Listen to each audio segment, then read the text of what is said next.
Sa susunod na linggo naman, sisimula na ng DSWD ang pamamahagi ng cash relief assistance sa iba pang tsuper na kabilang sa sektor ng transportasyon. Direktang apektado rin ang taas presyo sa mga produktong petrolyo.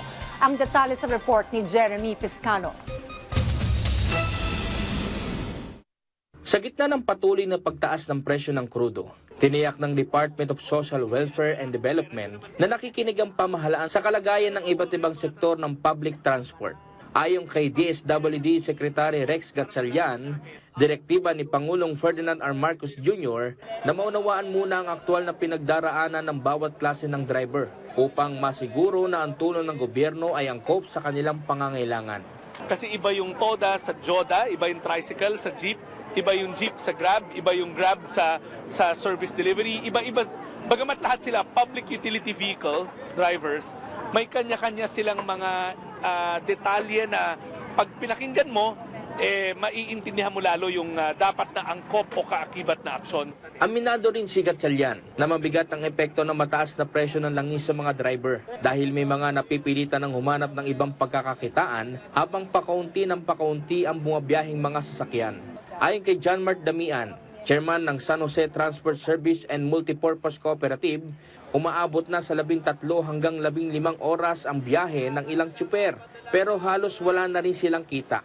Sa halos 150 jeep, 46 na lamang ang nakabiyahe kahapon, habang halos mga operator na mismo ang sumasalo sa pamamasada.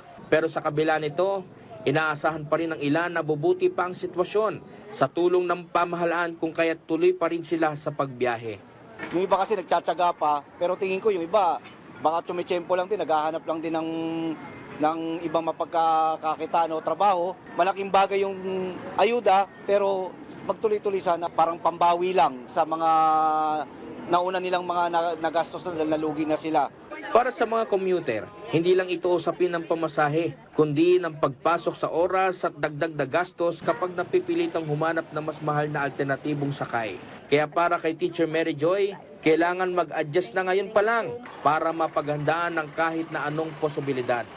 Ang masasabi ko lang po is magtipid tayo, iwasan natin yung mga luho natin, gawin natin na produktibo yung isang araw natin. Kunyari wala na tayong masakyan, and then yun, sa day 1 natin wala tayong masyadong gastos, may ilalagay natin yun dun sa pambubuk kaysa na hindi tayo makapasok. Nakahanda na ang schedule ng distribusyon ng cash assistance sa Metro Manila sa susunod na linggo, kung saan uunahin ang halos 34,000 motor taxi sa Lunes, susundan ng mga TNVS sa Martes, mga public utility jeep sa Merkules at Huwebes, at sa hinaasahang mahigit 60,000 mga delivery service workers naman sa Biyernes at sa Sabado.